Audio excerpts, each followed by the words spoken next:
বন্ধুরা আবার চলে আসলাম তেঁতুলিয়া নিয়ে আমার ব্লগের আরো একটি ভিডিওতে। এখন আমরা যাচ্ছি যে মহানন্দা নদী, যে নদী হচ্ছে আমাদের বাংলাদেশ থেকে ইন্ডিয়াকে ভাগ করেছে, সেই নদীর খুব কাছাকাছি তীরের।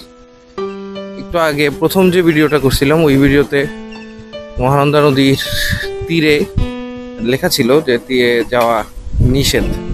তো এখানে যে নদী থেকে পাথর উত্তোলন করে এই পাথরগুলো তারা কিছু মানুষ এখানে পাথরগুলো যাচাই বাছাই করে এখান থেকে নিয়ে যাচ্ছে।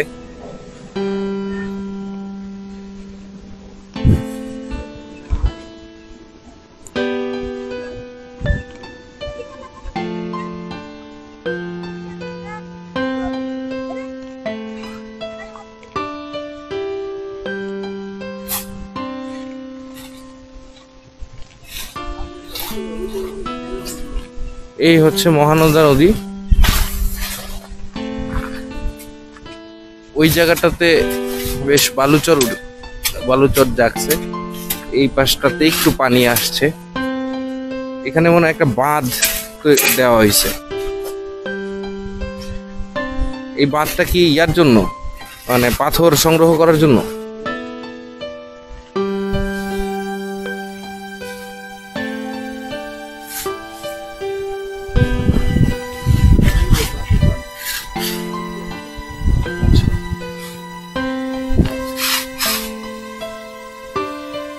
ওই আপনার সাথে একটু কথা বলি।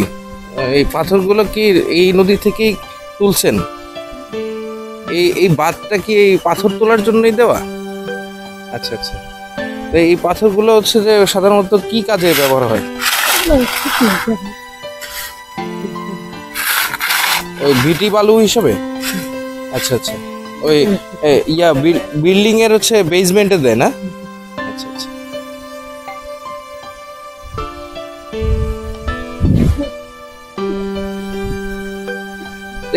এই নদীটা কি ইন্ডিয়ার মধ্যে পড়ছে না?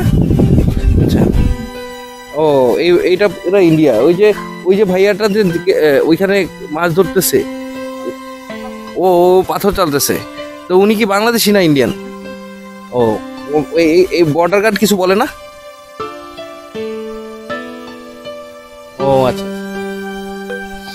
বর্ডার গার্ডের এরিয়া ওই যে তারকাটার বর্ডার দেওয়া, ওইটা ওদের ক্যাম্প না? আচ্ছা আচ্ছা। এই যেটা, আচ্ছা আচ্ছা আচ্ছা আচ্ছা। এমনিতে ওরা কি এদিকে আসে, নদীর মধ্যে আসে? ও আচ্ছা আচ্ছা। না, ওই পাশে একটা চা বাগান আছে, ওই চা বাগানটা ইন্ডিয়াতে পড়ছে, মানে এই নদীর থেকে ইন্ডিয়া শুরু। ঠিক আছে ভাইয়া, থ্যাংক ইউ।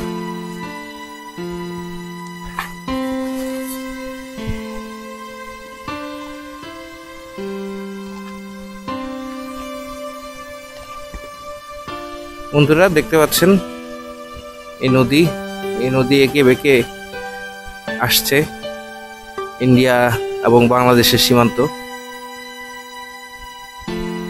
আসলে এটা একটা আবেগের বিষয়, মানে প্রত্যেকটা দেশের নাগরিকের জন্য তার দেশের বর্ডার অন্য দেশের সাথে তার দেশের যেই শেষ সীমান্ত, সেই সীমান্ততে যাওয়া দেখার একটা আবেগ কাজ করে। আমি বাংলাদেশের অন্যান্য সীমান্ততেও গিয়েছি। যতবারই আমি সীমান্তের কাছে যাই আমার অন্যরকম একটা আবেগ কাজ করে আমার মনে। তো বন্ধুরা আপনারা দেখতে থাকেন, আমার সাথেই থাকেন। এই ভিডিও থেকে আমি এখন বিদায় নিচ্ছি। ইনশাল্লাহ কিছুক্ষণ পরে আমরা বাংলা বান্ধার দিকে রওনা দিব।